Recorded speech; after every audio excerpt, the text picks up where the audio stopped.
Hello friends, welcome to Galaxy Classes. उम्मीद है बहुत बहुत अच्छे होंगे। और भाई ईयर एंड आते आते एक खुशखबरी जो कि टेंटेटिव थी पहले से, रीजन बीइंग कि बहुत सारे नोटिफिकेशन हम एक्सपेक्ट कर रहे हैं पीईटी 2025 के बेसिस पे। आप सबको पता है, बेसिक लॉजिक है भाई, इलेक्शन ईयर है 2027 में, तो 26 में वैकेंसी आएंगे, तो इट्स जस्ट द बिगिनिंग। लेखपाल और लगभग 8000 वैकेंसी आपके पास है। दैट मीन्स एक गोल्डन अपॉर्चुनिटी। बनाना चाहते हैं 2026 को अपने सपनों का साल, तो बॉस लग जाओ। पीटी में आपने एक लेवल की तैयारी की, अगर आप लेखपाल देने जा रहे हैं दैट मीन्स पीटी में आपकी एक लेवल की तैयारी है। कुछ सवालों के जवाब सेशन स्टार्ट होने से पहले दे दे रहा हूं कि भैया बहुत सारा डाउट होगा कि सर मेरा स्कोर 56 आ रहा है, मेरा स्कोर 65 आ रहा है, जो भी एक्स वाई जी, क्या मुझे भरना चाहिए, क्या मैं लेखपाल के लिए अपियर हो पाऊंगा, नहीं हो पाऊंगा। पहला जवाब भैया, फॉर्म तो भरना ही है, क्योंकि शॉर्टलिस्टिंग इसके बाद होनी है। 25 रुपए का फॉर्म है, तो जस्ट फिल दैट। पहला डाउट। अब होएगा या नहीं होएगा, एक डिटेल्ड वीडियो उसके लिए अलग से बनाऊंगा प्रॉपर एनालिसिस के बेस पे कि भैया अगर आपके लिए सेफ स्कोर क्या है, क्या स्कोर होना चाहिए, जिसके ऊपर 100% चांसेस है। हालांकि मैं कहता हूं कि मैं जो सेफ स्कोर कहूंगा उससे अगर 5 नंबर नीचे भी है तो you have to be prepared for further examination. मैंने सिलेबस पूरा देखा है, ऐसा कुछ नहीं है जो आपकी बाकी तैयारियों को सपोर्ट नहीं करता। केवल एक दो चीजें अलग हैं। यूपी स्पेशल पढ़ना है, ग्राम्य विकास एवं समाज आपको अलग से पढ़ना है, बाकी सारी चीजें आपकी प्रीवियसली आप ऑलरेडी पढ़ ही रहे हो, तो कुछ ऐसा नहीं है। तो चलिए सबसे पहले नोटिफिकेशन के बारे में हम डिटेल में पढ़ेंगे। तो नोटिफिकेशन कल रात में ही आ गया था।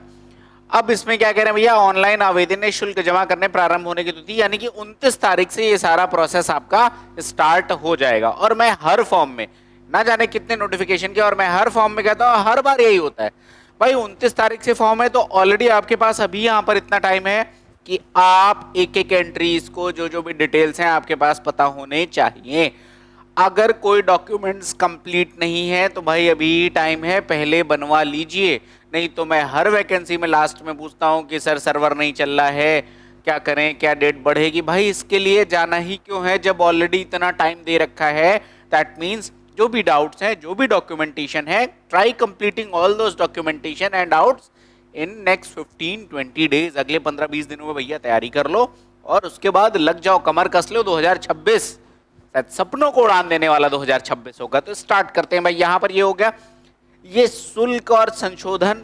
मैं बार बार कहता हूं भाई, ये कोशिश ये करो कि एक बार में पूरा फॉर्म भरिए, कोई आपको बाद में करेक्शन एंड ऑल नहीं करना पड़े। अगर कोई डाउट है आपके तो आप कमेंट के माध्यम से या हमारे जो नंबर हैं आप उन पे फोन करके पूछ सकते हो। We will definitely take your doubts. I hope it is clear. ठीक है, अब आगे बढ़ते हैं। अब देखो यहां पर क्या कह रखा है कि भैया वही है कि कुल मिलाकर 28/1/2026 यानी 28 जनवरी 2026 फॉर्म भरने की लास्ट डेट है। उसके बाद 7 दिन के अंदर यानी कि 4/2 तक इसमें क्या है कि भैया आपको पैसा जमा कर देना ही है। हालांकि इस चक्कर में आपको नहीं पढ़ना है, मतलब अल्टीमेटली आपको क्या करना है, अल्टीमेटली आपको फॉर्म के साथ साथ ही यूपीआई, नेट बैंकिंग, कार्ड, सारी फैसिलिटीज हैं, आप तुरंत पेमेंट करिए। लास्ट मिनट्स के लिए कोई आपको यहाँ पर नहीं करना। अब आता है कि भैया कौन कौन लोग आवेदन कर सकते हैं। हालांकि आपको पता है बट स्टिल मेरी जिम्मेदारी बनती है कि मैं हर एक छोटे से छोटे पॉइंट को आपको बताऊं। साफ साफ इन्होंने लिखा है कि केवल वही अभ्यर्थी आवेदन कर सकते हैं जो पीईटी 2025 में सम्मिलित हुए थे। मतलब आपने पीईटी 2025 का फॉर्म अगर भरा था, आपका वैलिड स्कोर कार्ड अगर जारी हुआ है, only then you are eligible, otherwise आप एलिजिबल नहीं हो। इससे पहले वाला अगर पीईटी दिया था जो शायद 23 में हुआ था, तो उससे कोई लेना देना नहीं है। पीईटी 2025 में आपने दिया होना चाहिए और वैलिड स्कोर कार्ड होना चाहिए। एक डाउट आता है कि मेरा स्कोर एंड ऑल, तो भैया ये सिर्फ शॉर्ट लिस्टिंग की प्रक्रिया है, यानी यहाँ पर आपको फॉर्म भरने से अगर आपके पास वैलिड स्कोर कार्ड है तो आप फॉर्म भर सकते हो। शॉर्ट लिस्टिंग वाला प्रोसेस इसके बाद का प्रोसेस है, तो प्लीज भरिएगा। ठीक है, अब क्या आते हैं, अब यहाँ पर क्या कह रहे हैं, यहाँ पर ऐसा कुछ नहीं है। ये है कि अगर पीईटी में कोई बच्चा है जिसको आपको प्रोविजनल बेसिस पे, औपबंधिक बेसिस पे पेपर में अपीयर होने के लिए कहा गया था, तो वो अल्टीमेटली पेपर में आगे भी अपीयर हो सकते हैं, यानी कि लेखपाल मुख्य परीक्षा में अपीयर हो सकते हैं। लेकिन अगर किसी भी स्टेज पे पाया गया कि हाँ उनके डॉक्यूमेंट प्रॉपर नहीं थे एंड ऑल, तो उस केस में उनका कैंडिडेचर कैंसिल होगा, otherwise they are allowed to appear in this examination. बस इतनी सी बात है यहाँ पर। आगे क्या कह रहे हैं, ऑनलाइन की प्रक्रिया, तो भैया यहाँ पर साफ साफ दे रखा है upSSC.gov.in के होम पेज पर जाइए और होम पेज पर लाइव एडवर्टीजमेंट सेगमेंट में जाकर देखिए, बस इतना ही है। जो अनिवार्य शैक्षिक अर्हता है तो कुल मिला के आपका इंटरमीडिएट पास होना चाहिए, सिंपल सी बात है। पीईटी में आपका वैलिड स्कोर कार्ड होना चाहिए, दैट्स इट, यही अनिवार्य अर्हता है। अधिमान्य अर्हता में एनसीसी या फिर प्रादेशिक सेना में आपने किया हो, लेकिन अधिमान्य अर्हता बात की बात है, पहले आपका स्कोर जो परीक्षा में आएगा उसके बेस पर ही आपका कैंडिडेचर सुनिश्चित होगा, बस इतनी सी बात है। ये बड़ी काम की बात है।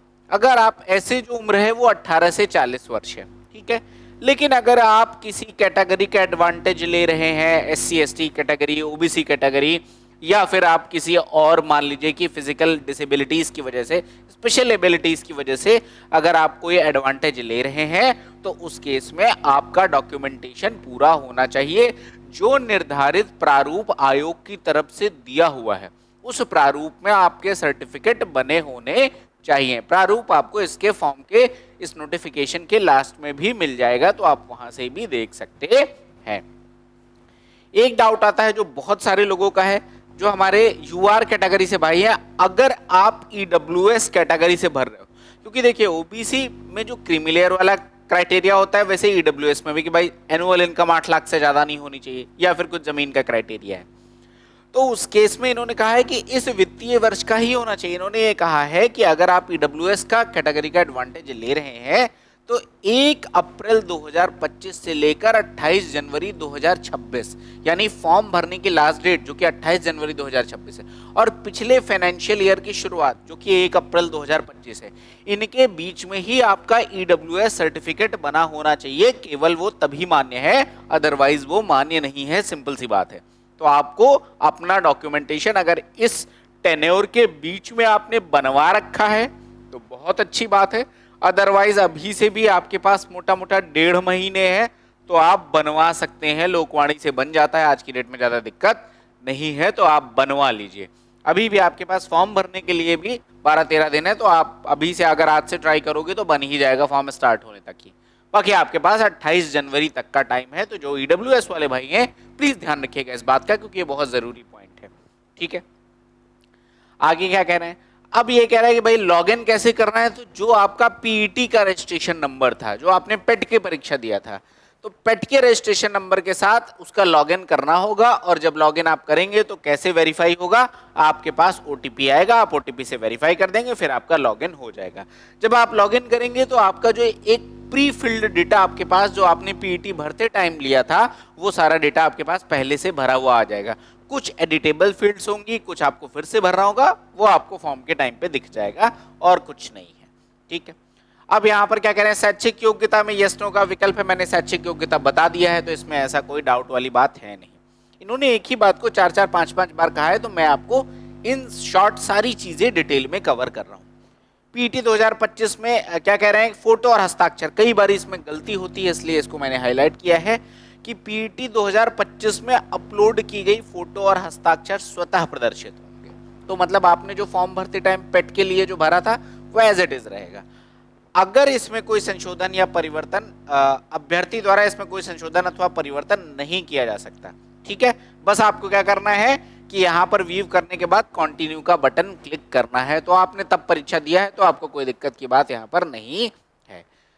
और यहाँ पर तो अल्टीमेटली एक्नॉलेजमेंट सब जगह कराया जाता है, तो वो है। पेमेंट के लिए देखो सारे ऑप्शन है, credit card, debit card, net banking, UPI, SBI. इन्होंने पेमेंट को लेकर 4 से 5 बार नोटिफिकेशन में लिख दिया, that means they are very serious. 25 रुपया देना पड़ेगा भैया, तो इसलिए प्रॉपरली फॉर्म भरो, फॉर्म के साथ साथ पेमेंट कर दीजिएगा। और एक और मेरी रिक्वेस्ट है, कई बार ग्रामीण अंचल के बहुत भाई बहन हमारे आते हैं, तो वो साइबर कैफेज एंड ऑल से भरते हैं।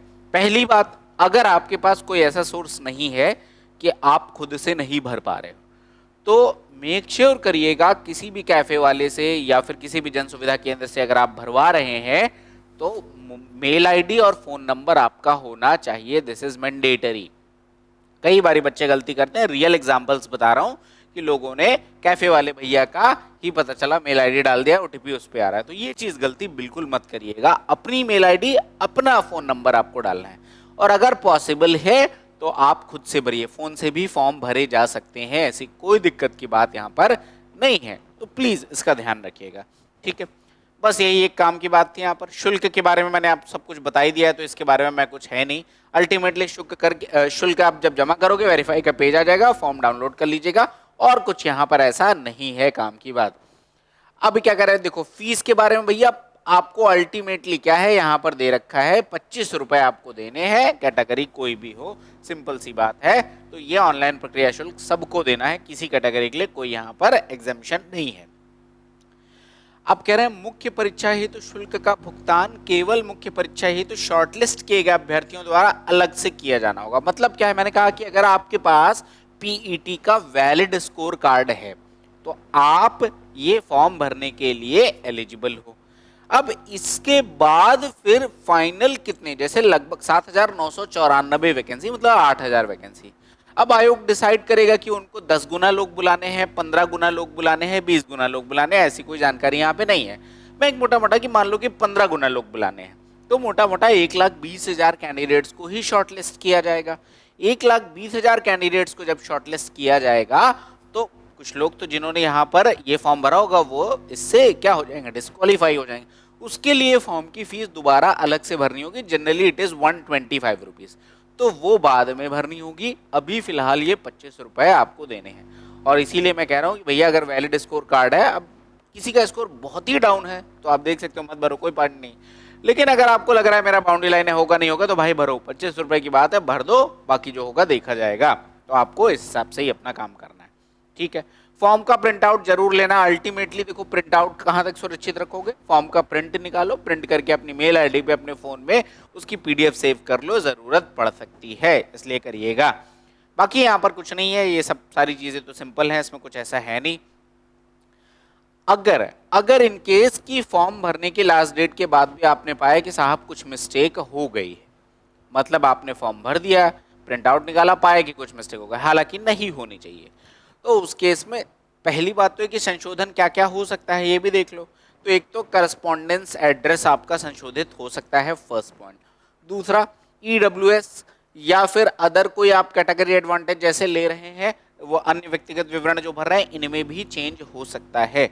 तीसरा कि आवेदन में अनिवार्य या अधिमानी शैक्षिक अर्हता संबंधी अगर कुछ आपने भरा है तो उसमें हो सकता है, और वैवाहिक परिस्थिति मतलब आपका मैरिटल स्टेटस क्या है उसमें चेंज कर सकता है, बाकी तो चीजें चेंज होंगी नहीं। तो उसके लिए 7 दिन का टाइम यहाँ पर दिया हुआ है, और यहाँ पर ऐसी कोई बात नहीं है। अब टोटल वैकेंसी जैसे मैंने कहा 7,994 और स्थायी वैकेंसी है, यानी it's not a contractual job, it's on roll job of Uttar Pradesh सरकार। तो भैया लाइफ मतलब आप करने को बहुत कुछ कर सकते हो, लेकिन हाँ एक अदद सरकारी नौकरी की चाह अगर आप रखते हैं कि कहीं पर पैर जमाने के लिए मौका मिल जाए, तो हाँ बिल्कुल ये 8,000 वैकेंसी आपका इंतजार कर रही है। ये कुछ स्पेशल कैटेगरीज के लिए, जैसे स्वतंत्रता संग्राम सेनानी है, या दृष्टिहीन लोग हैं, या फिर जिनको सुनने में दिक्कत है, इस तरीके से अलग अलग कैटेगरी, उनकी वैकेंसीज यहाँ पर अलग से मेंशन किया गया है, ठीक है। ईडब्ल्यूएस के लिए अगेन यहाँ पर बस वही कहा गया है कि क्या क्या क्राइटेरिया है, आपको पता भी होंगे, तो वही लिखा हुआ है कि भैया इसमें क्या कह रहा है कि समस्त स्रोतों, वेतन, कृषि, व्यापार, व्यवसाय, इन सब से मिलाकर आपका मतलब 8 लाख से ज्यादा नहीं होना चाहिए, सिंपल सी बात ये है, बाकी और कुछ यहाँ पर नहीं है, ठीक है। अब ये पॉइंट मैंने हाईलाइट किया कि कई बारी कुछ हमारी बहनें हैं जिनका अब में भी शादियां हो चुकी हैं, तो इन्होंने लिखा है उत्तर प्रदेश की महिला अभ्यर्थियों के मामले में पिता पक्ष से निर्गत जाति प्रमाण पत्र ही मान्य होगा। यानी अगर शादी हो गई है, आप दूसरे घर चले गए हैं, तो उस केस में आपका जो कास्ट सर्टिफिकेट होगा, तो जो आपका अपना मायका होगा वहां से जो निर्गत हुआ होगा केवल वही मान्य होगा। तो ये चीज एकदम इन्होंने क्लियर कर दिया है, जो डाउट रहता है तो अब डाउट की कोई बात नहीं है, इन्होंने 2 से 3 जगह इस बात को हाईलाइट करके लिखा हुआ है, इसलिए मैंने बता दिया कि आपके पितृपक्ष का ही मान्य होगा। यहाँ पर अनिवार्य शैक्षिक अर्हता मैंने पहले ही बता दिया, माध्यमिक शिक्षा परिषद उत्तर प्रदेश की इंटरमीडिएट परीक्षा या इसके समकक्ष अगर कोई डिग्री है तो वही मान्य होगी, प्लस आपका पास पेट का वैलिड स्कोर कार्ड होना चाहिए, दैट्स इट। अधिमानी अर्हता प्रेफरेंशियल केवल कब देखी जाती है, जब मान लो कि वैकेंसी एक है, मार्क्स सब कुछ बराबर हैं, सारी चीजें सेम हो रही है, तो उस केस में प्रेफरेंशियल क्वालिफिकेशन चेक की जाती है, बस दैट्स इट। अब उसमें क्या कह रहे हैं, अब उसमें क्या कह रहे हैं कि भैया यहाँ पर दिया भी है कि बातों के समान होने पर ऐसा किया जाता है, तो क्या क्या है, प्रादेशिक सेना में न्यूनतम 2 वर्ष की सेवा किया हो, या फिर एनसीसी में बी प्रमाण पत्र प्राप्त किया हो, मतलब सी हो तो बहुत बढ़िया, लेकिन मिनिमम बी होना चाहिए, तो उस केस में प्रेफरेंस दिया जाता है। सिंपल सी बात है। एज मैंने बताई दिया कि 1 जुलाई को 18 वर्ष की आयु प्राप्त कर ली और मैक्सिमम 40 साल है। बाकी कैटेगरी एडवांटेज इसके ऊपर है कि किस कैटेगरी के लिए कितने साल का एज रिलैक्सेशन है, वो बात की बात है। उसके लिए आपके पास रिलेवेंट डॉक्यूमेंट होना चाहिए। ठीक है, आगे बढ़ते हैं। अब इसमें क्या क्या है, अब देखो भैया यहां पर जो इस बार है कि पेपर पैटर्न क्या होगा। तो पेपर पैटर्न अच्छा है, इन्होंने बहुत ज्यादा स्पेसिफाइड करके लिख दिया है, कम से कम सब्जेक्ट को। सब्जेक्ट के अंदर की चीजें तो डिटेलिंग में है। तो आपको एक बात समझना है कि पहली बात जो एक हवा रहता है कि मेरी अंग्रेजी कमजोर है, मेरी गणित कमजोर है, जो एक तो इस तरह का जो हवा रहता है, भाई मैथ्स का वेटेज, डायरेक्ट मैथ्स तो आ ही नहीं रही है, सिर्फ डीआई आएगी, और डीआई का वेटेज कितना है, मात्र और मात्र 10 मार्क्स का। अंग्रेजी कहीं कुछ है ही नहीं। जीएस ही जीएस है, कंप्यूटर अलग से 15 नंबर आएगा। जीएस का ही वेटेज यहाँ पर ज्यादा है। क्या क्या है यहाँ पर मेंशन है, भारत का इतिहास एवं भारतीय राष्ट्रीय आंदोलन, आपके क्या आएंगे, 5 क्वेश्चन आएंगे 5 मार्क्स के, एकदम क्लियरली, मतलब हिस्ट्री कुल मिला के 5 मार्क्स की आनी है। पॉलिटी जो है आपका कहना है, भारतीय राज्य व्यवस्था, भारतीय संविधान, Indian polity and constitution, 5 question 5 marks के आएंगे। भारत एवं विश्व का भूगोल, अगेन 5 क्वेश्चन 5 मार्क्स के आएंगे। इकोनॉमी और सामाजिक विकास, 5 क्वेश्चन 5 मार्क्स के आएंगे। ग्राम्य समाज एवं विकास, ये एक स्पेसिफिक पार्ट है। ग्राम्य समाज एवं विकास ये एक स्पेसिफिक पार्ट है। पहले वेटेज ज्यादा था, अभी इन्होंने सिर्फ 5 क्वेश्चन का ही, तो जो एक हवा बना रहता है कि साहब ग्राम्य समाज एवं विकास कहाँ से पढ़ेंगे, तो सिर्फ 5 क्वेश्चन की बात है, आराम से पढ़ा जा सकता है। प्रीवियस पेपर को थोड़ा बेस बनाकर हमें एक डायरेक्शन मिल जाएगी। तो ये पार्ट आपका ग्राम्य समाज एवं विकास का, 5 क्वेश्चन 5 मार्क्स। राष्ट्रीय अंतरराष्ट्रीय महत्व की समसामयिक घटनाएं, कुल मिला के करंट अफेयर्स की बात हो रही है, ये भी 5 क्वेश्चन 5 मार्क्स की ही बात है। Environment, ecology and disaster management, ध्यान देना, इन्होंने हाईलाइट किया है, सिलेबस में मैंने जाके चेक किया। इन्होंने एक तो लिखा है एनवायरमेंट इकोलॉजी, पर्यावरण पारिस्थितिकी, और दूसरा लिखा है आपदा प्रबंधन यानी कि डिजास्टर मैनेजमेंट। ये भी दोनों पार्ट आएंगे, मतलब अगर 5 क्वेश्चन आएंगे तो यू कैन एक्सपेक्ट कि डिजास्टर मैनेजमेंट से भी 2 से 3 क्वेश्चन हो सकते हैं, 1-2 क्वेश्चन एनवायरमेंट इकोलॉजी से, नहीं सॉरी यहाँ पे 10 क्वेश्चन आ रहे हैं, तब तो फिर मतलब आप 50-50 मान सकते हो कि 5 क्वेश्चन एनवायरमेंट इकोलॉजी के, 5 क्वेश्चन डिजास्टर मैनेजमेंट के। उसको मैं क्या क्या आएगा यहाँ पे मेंशन है, मैं बताऊंगा अभी। तो वो चीज आपका 10 क्वेश्चन आएगा। डीआई, मैंने कहा कि मैथ्स में अगर डायरेक्टली पूछा जाए तो कुछ नहीं आ रहा है, लेकिन डीआई को हम मैथ्स का पार्ट मान सकते हैं, स्टैट्स का पार्ट भी मान लीजिए, तो 10 क्वेश्चन आएंगे। तो मोटा मोटा आइडिया यही है कि या तो 5-5 की 2 आएंगी, या 3-3 4 करके 3 आ सकती है, यही होगा और कुछ नहीं होगा। तो 10 क्वेश्चन है, तो मैथ्स का बहुत ज्यादा लोड आपको नहीं लेना, आसान है यहाँ पर। सामान्य हिंदी, अगेन 10 क्वेश्चन 10 मार्क्स की यहाँ पर आ रही होगी। और कंप्यूटर का वेटेज काफी ज्यादा है, 15 क्वेश्चन 15 मार्क्स के, तो कंप्यूटर थोड़ा सा ढंग से पढ़ना पड़ेगा।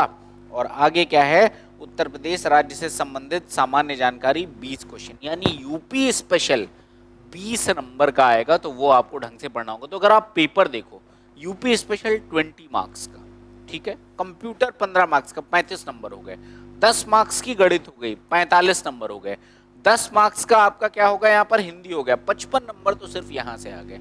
और करंट अफेयर्स 5 क्वेश्चन, तो वो आपका कुल मिला के 60 क्वेश्चन तो सिर्फ यहीं से हो रहा है। बाकी तो आपको हिस्ट्री, ज्योग्राफी, पॉलिटी, इकोनॉमी सब कुछ पढ़ाना है, और सब कुछ 5-5 मार्क्स का आएगा। अब यहाँ पर जो काम की बातें हैं, देखो ये सब तो बड़ा वो लिखा हुआ है, जो काम की बात है अंदर क्या क्या आएगा वो सारी चीजें यहाँ पे मेंशन है। अब जैसे ग्राम्य समाज एवं विकास में, तो ग्राम्य विकास भारतीय संदर्भ में, इसका आप प्रीवियस ईयर पेपर्स को मैंने कहा कि बेस बनाकर इसकी पूरी तैयारी कर सकते हो, कोई कठिन वाला पार्ट नहीं है। ग्राम्य विकास करके मतलब राज्य सरकार की अगर कोई स्कीमें चले, यहाँ पर राज्य सरकार प्रिवेल करेगा, केंद्र की वो स्कीमें जो राज्य सरकार में चल रही है वो दोनों प्रिवेल करेंगे। तो ये कह रहे हैं कि भैया ग्राम्य विकास कार्यक्रम जो कुछ भी चल रहे हैं, वो अब देखना होगा, बहुत सारी बुक्स में मिल जाता है, कोई दिक्कत नहीं है। ग्राम्य विकास योजना एवं प्रबंधन, ग्राम्य विकास शोध प्रणालियां, ग्राम्य स्वास्थ्य योजनाएं, कुल मिला के स्कीम्स पर एक खासा बल है, तो ये चीजें आपको पूरी पढ़नी है। अब यहाँ पर जो डिजास्टर मैनेजमेंट वाला पार्ट, क्योंकि 10 मार्क्स का रहा है, तो एनवायरमेंट वाला, इकोलॉजी वाला पार्ट तो आप लोग पढ़ते हो। भारत में आपदा प्रबंधन, गैर पारंपरिक सुरक्षा एवं संरक्षा की चुनौती के रूप में आपदा न्यूनीकरण एवं आपदा प्रबंधन अधिनियम 2005, ये स्पेशली इन्होंने मेंशन किया है।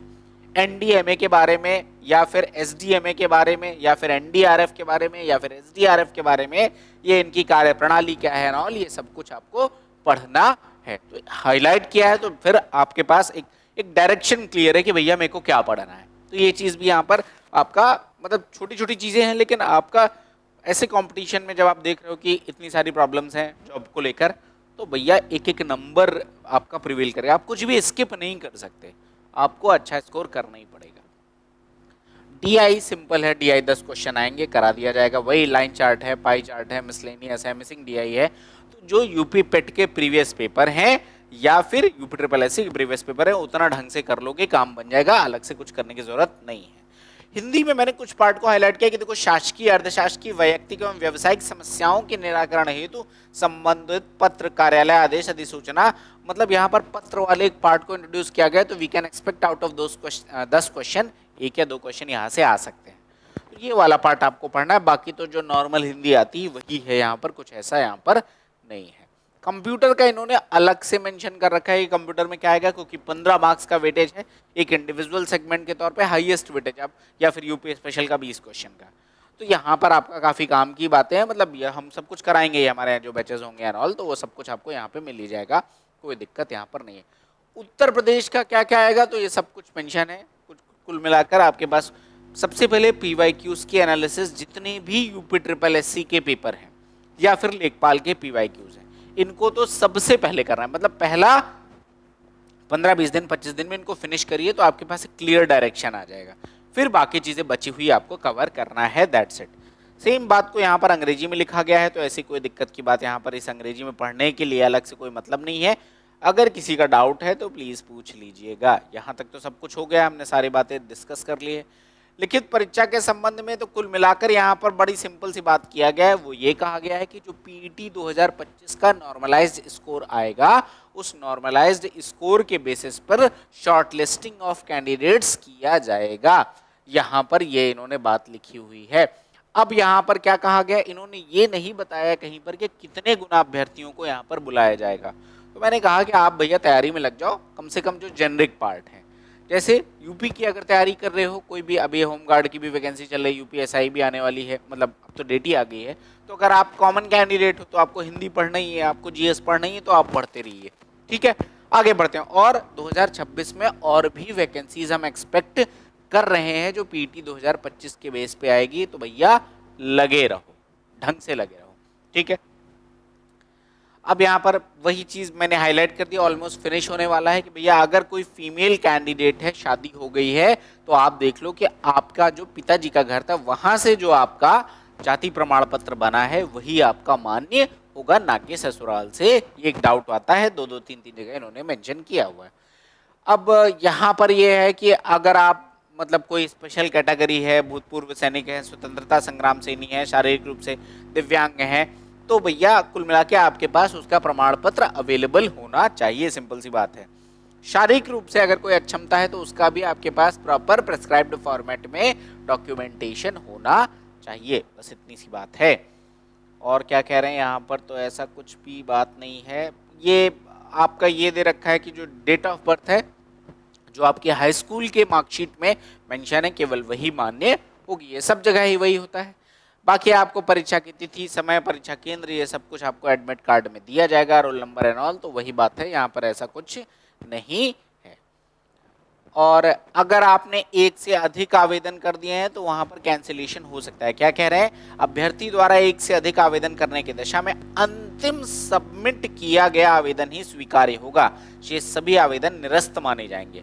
अभ्यर्थी आवेदन में संशोधन की अंतिम तिथि तक ही अपने आवेदन पत्र में अनुमन्य विवरण को संशोधित कर सकते हैं। पहली बात तो भाई मल्टीपल फॉर्मिंग करना ही क्यों है, मल्टीपल फॉर्मिंग करना ही क्यों है, एक बार में फॉर्म सही सलामत भरो। फिर भी अगर कुछ हो गया तो अगर आपने जो लास्ट फॉर्म भरा है that only that will be considered, बाकी सब आपके नहीं मान्य होंगे, सिंपल सी बात है यहाँ पर। बाकी ये अलग अलग कैटेगरी के आपके, जैसे कि अगर अनुसूचित जाति से कोई बिलोंग करता है तो this is the prescribed format, इसी में आपको बनवाना है। अगर अनुसूचित जनजाति यानी शेड्यूल्ड ट्राइब कम्युनिटी से है तो ये फॉर्मेट यहाँ पर दे रखा है, आपको इसी फॉर्मेट में बनाना है। अगर ओबीसी कम्युनिटी से है तो ये फॉर्मेट आपको दे रखा है, आप यहाँ से अपना इस फॉर्मेट में अपना प्रमाण पत्र बनवा सकते हैं।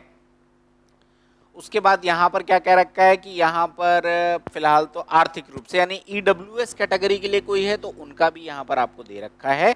इस तरीके से अलग अलग कैटेगरी के आपको सारे फॉर्मेट यहाँ पर दे रखे हैं, आप इनके बेस पे बना सकते हैं। तो ये था भैया आपके पास नोटिफिकेशन की पूरी जानकारी।